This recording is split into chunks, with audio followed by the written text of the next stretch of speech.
முயலும் ஆமையும் ஒரு இனிய கதை. ஒரு பெரிய காடு இருந்தது. அந்த காட்டில் ஒரு முயல் இருந்தது. அது மிகவும் வேகமாக ஓடும். அதே காட்டில் ஒரு ஆமை இருந்தது.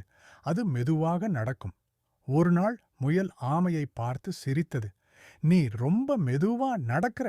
என்னோட ஓட்டத்தை பார்க்கவே முடியாது" என்றது. ஆமை அமைதியாக சொன்னது, "வேகமில்லைனாலும் முயற்சி இருந்தா வெற்றி கிடைக்கும்." அதனால் இருவரும் ஓட்டப் போட்டி வைக்க முடிவு செய்தார்கள். காடு முழுவதும் விலங்குகள் எல்லாம் பார்க்க வந்தது. போட்டி ஆரம்பம்.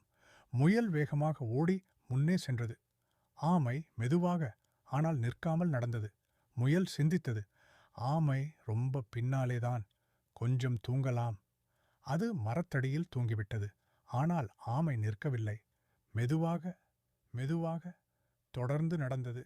சிறிது நேரத்துக்குப் பிறகு ஆமை இலக்கை அடைந்தது.